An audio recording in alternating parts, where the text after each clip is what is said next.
Ya itu kuncinya itu pseudo demokrasi itu, demokrasi yang seolah-olah palsu atau tidak potensi, pseudo demokrasi. Dan bahkan sekarang kita berjumpa dengan pseudo presiden. Karena semua yang pseudo itu asal usulnya adalah kekacauan berbahasa. Jadi dia jadi pseudo jiwanya juga pseudo.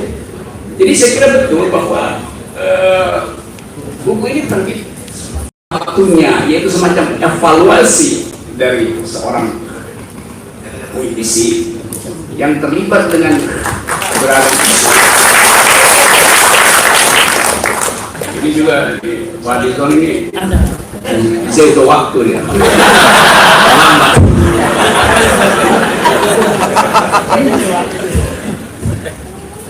Sampai mana tadi ya Jessica itu? Oh ya, tadi karena ada sebut pseudo demokrasi, maka kita mesti konsisten. Pseudo demokrasi pasti menghasilkan pseudo presiden. Itu udah semacam hukum. So kalau demokrasi yang otentik, maka presiden juga pasti otentik. Ini Anda sebetulnya, ini moderator sudah menyimpulkan bahwa ini negeri ini sebetulnya ada di dalam keadaan pseudo, pura-pura, palsu, tersembunyi, terselubung.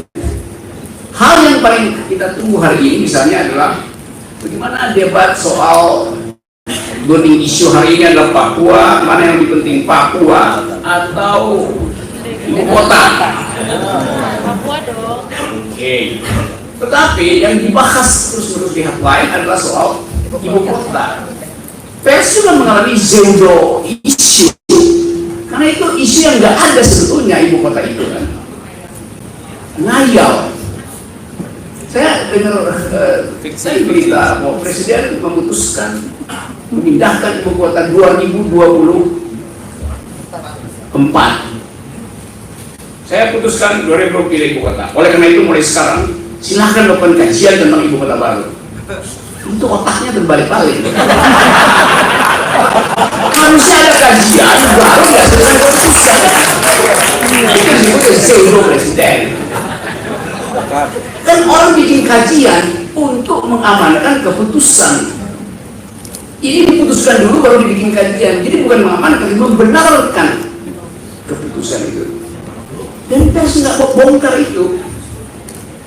Bagaimana mungkin sudah diputuskan baru bikin kajian? Bahkan tadi di running text di Dewan, di situ diberitakan KLH titik 2 baru tadi KLH titik 2 kajian lingkungan nanti bulan November. Jadi nanti bulan November kajian lingkungan. Karena presiden sudah putuskan. Coba. Ini artinya kalau dokter bedah, dia udah jahit dulu baru dioperasi. Semua soal begini. Nah ini yang membedakan antara pseudo itu dengan isi buku ini. Buku ini adalah kumpulan pikiran pendek.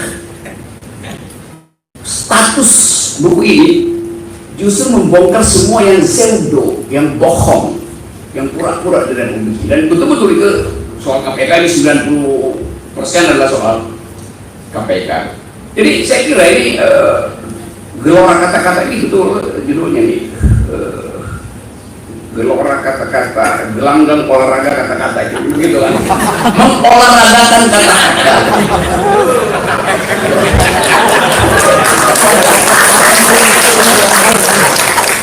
Padahal kegiatan Pak Fahri ada mengata-ngatai kekuasaan, dan mengata-ngatai kekuasaan itu memang tugas dari politisi. Karena peralatan politik adalah kata-kata. Dari awal memang itu maksudnya.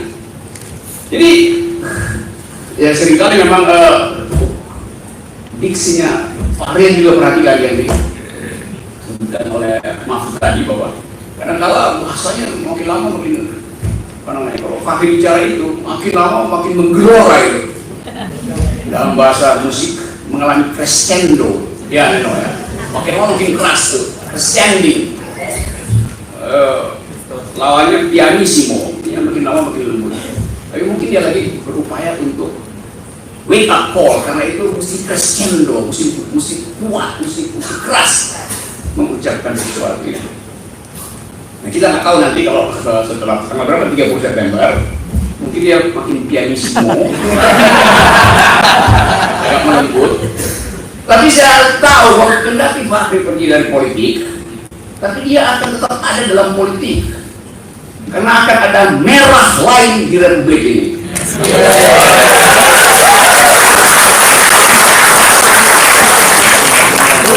Karena ada merah yang juga pseudo sebetulnya tuh. Merah tapi pucat, itu kan ajaib. Merah tapi pucat, ketakutan. Tidak legah merah. Karena lihat keadaan pasca presiden terpilih atau presiden yang dipilihkan oleh mahkamah, dipilihkan. Ini masalah kata. Jadi kita ada di situ dalam keadaan kekurangan ide. Orang yang kekurangan ide, dia nggak mampu konsistensi dari apa yang diucapkan, yang saya terangkan tadi soal pemindahan ibu kota misalnya. Dan pers tidak membongkar itu. Tidak kan pers? Kan pers adalah penuntun akal pikiran kita, akal sehat. Dia mesti terangkan, oke, Presiden Jokowi membuat kekacauan berpikir, yaitu memutuskan baru melakukan kajian. Lalu itu anak SMA 8 itu pasti akan ketawa dengan cara berpikir. Anak SMA 8 adalah istrinya Fahri tuh. SMA 8 kan SMA yang paling bagus di Jakarta. Jadi, iya, kota Tarakanita saya tidak sebut Tarakanita karena itu tempat saya pacaran dulu. Sama Tarakanita gatal.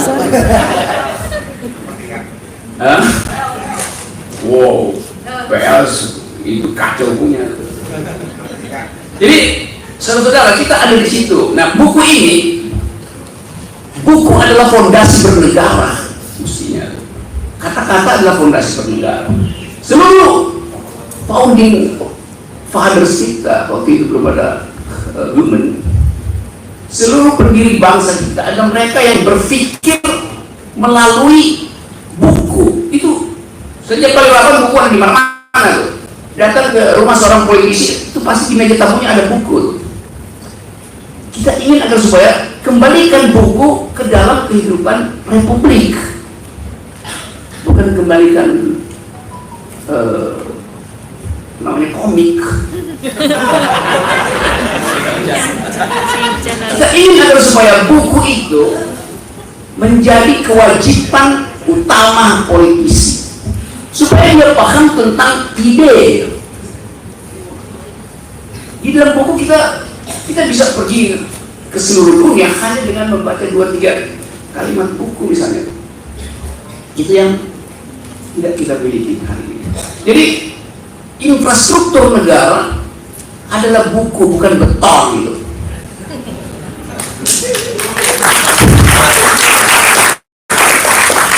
Lalu waktu ini soal yang agak privat, saya mengajar filsafat di Universitas Indonesia, ada orang nanya tentang apa buku kalau mau belajar New Left misalnya, kiri baru itu, mau belajar pakai buku apa?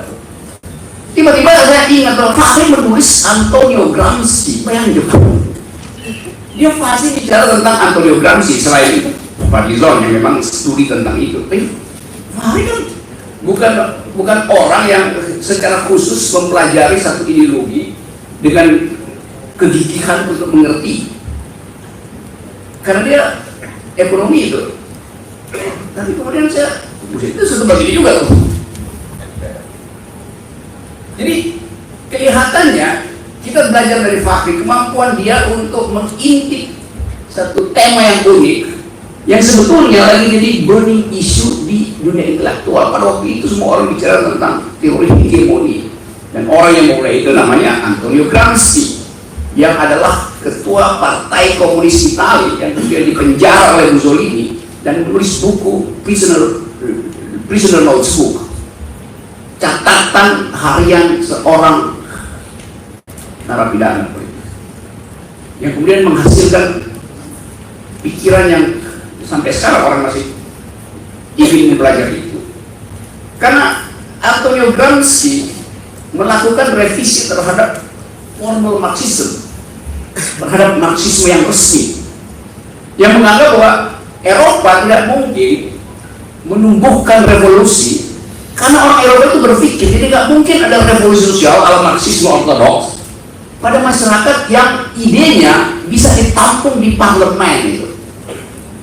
Jadi konfrontasi kelas diselesaikan di parlemen melalui apa? Melalui kata-kata, dengan debat gitu. Nggak perlu dengan konfrontasi di jalan seperti yang dibayangkan oleh Marxisme revisionis. Nah, kita dari awal tahu bahwa kehidupan politik kita, sejarah konstitusi kita adalah sejarah pertarungan kata-kata. Anda bayangkan kalau Twitter ada di tahun 40-an, itu KN kritik itu Komite Nasional dari Pusat atau sidang-sidang konstitusi itu mungkin bisa berlangsung melalui Twitter debatnya sehingga publik tahu. Jadi dari awal sebetulnya kata-kata itu adalah peralatan dari seorang politisi. Nah itu saya menganggap bahwa membukukan kata-kata ini di dalam satu buku membuat kita dapat semacam ide bahwa demokrasi itu bisa diselenggarakan melalui tweet. Saya beri namanya tweetocracy.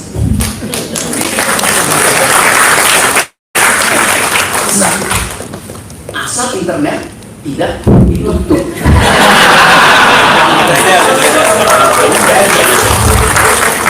Sekarang hak saya untuk nge-tweet soal Papua misalnya, karena saya prihatin dengan keadaan itu nggak ada gunanya lagi. Sebab saya nggak punya akses terhadap peristiwa yang sedang terjadi 2 jam yang lalu misalnya di Jayapura. Siapa tadi rumahnya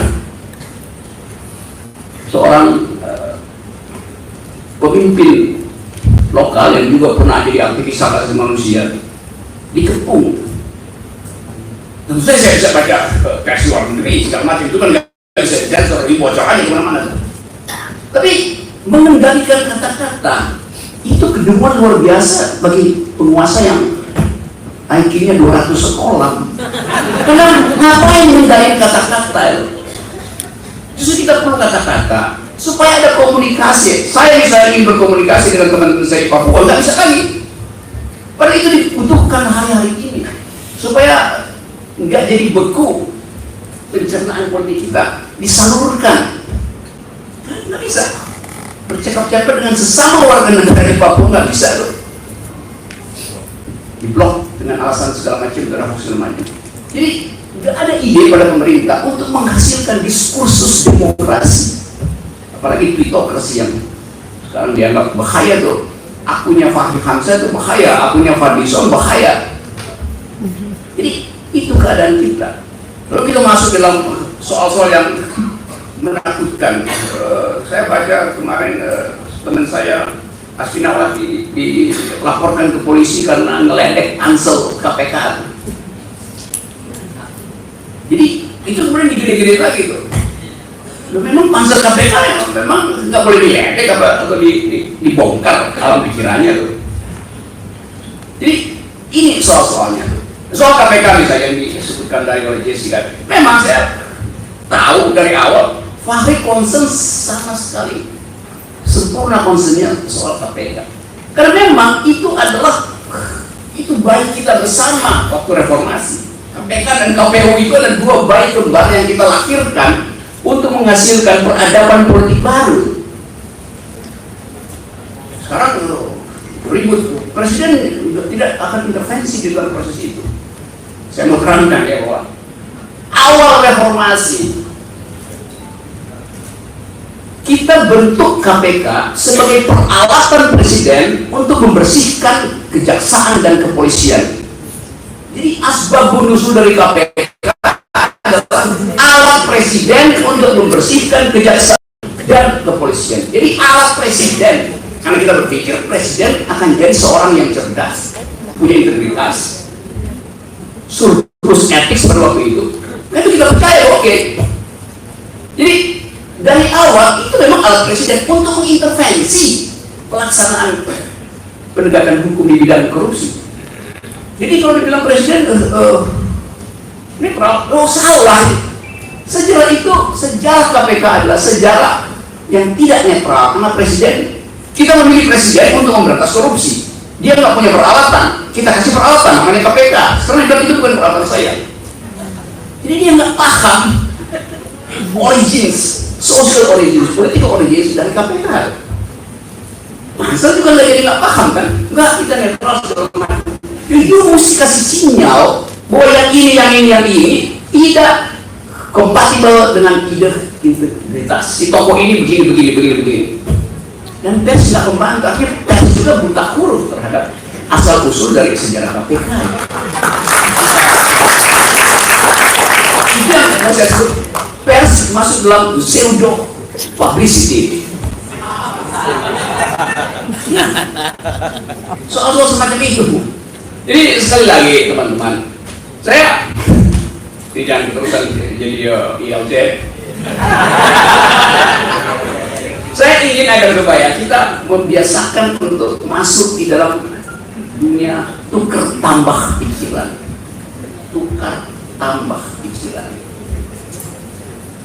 Nah, kita ingin juga agar supaya demokrasi kita tumbuh dengan percakapan yang basisnya adalah argumentasi. Force of the better argument memerlukan referensi. Kalau soal sentimen, di mana kita bisa tarik sentimen. Nah, kekacauan itu yang membuat kita, kalau kita tanya hari ini misalnya, bagaimana suasana politik bangsa ini menghadapi Papua misalnya. Dulu begitu ada isu Papua itu soal NKRI bersatu. Sekarang orang biasa aja tuh. Bahkan ada yang oke, ini nggak apa-apa juga lepas tuh. Karena semua kita merasa emang nggak diurus oleh pemerintah. Kalau legitimasinya kuat, akan ada semacam public outcry untuk minta agar supaya kita selesaikan secara serius soal Papua. Anda bayangkan misalnya, satu peristiwa kecil di Surabaya, udah 10 hari masih jadi headline di dunia internasional. Dan presiden nggak bicara. Dia cuma sekali bicara soal pace-mace. Setelah itu dia macet. Udah ini satu dunia bicara tentang Indonesia. Dan kita buta huruf, kita nggak punya akses untuk tahu bagian dari Indonesia ada apa gitu. Karena dikendalikan. Hong Kong itu, demonstrasi Hong Kong udah 3 bulan, udah 4 bulan non-stop. Berarti ada energi di situ, ada logistik di situ. Sekarang saya mau ukur misalnya, Papua, kalau dalam 10 hari masih begitu, itu artinya ada logistik, ada energi di situ yang sangat mungkin disuplai dari dunia global, dari kepentingan persaingan superpower di Asia Tenggara. Kan presiden mesti paling nggak dia tahu lah sinyal-sinyal itu. Kalau dia membaca misalnya foreign policy, baca international health review, mendengarkan Al Jazeera, supaya dia nggak sekedar dapat bisikan-bisikan sepotong-sepotong analisis dari mereka juga nggak tahu apa yang terjadi di Papua. Bahwa Papua adalah a history in the making. Jadi itu soalnya bagi kita. Kekurangan kemampuan berkata-kata disebabkan oleh kekurangan IQ. Udah pasti. Jadi buku ini adalah kumpulan IQ baru yang kita diberi contoh oleh Pak Kipon. Ini bisa berkata-kata suka-sukanya. Tetapi begitu dibuatkan buku, orang ngerti bahwa ada substance di situ, yaitu kritik terhadap kekuasaan.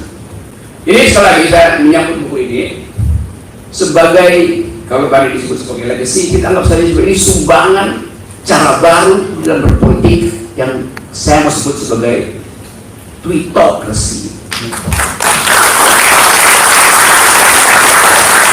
Buku ini pendek-pendek, ini kan yang biasa di Twitter pendek-pendek. Salah seorang filsuf juga yang sangat cerdas, yang menulis traktat filsafat dengan kata-kata pendek, namanya Ludwig Wittgenstein, sama dengan Tractatus Philosophicus. Nah, kita bisa sebut juga ini sebagai Wittgenstein, versi Fahri Hamzah tentang Wittgenstein. Terima kasih. Baik, terima kasih.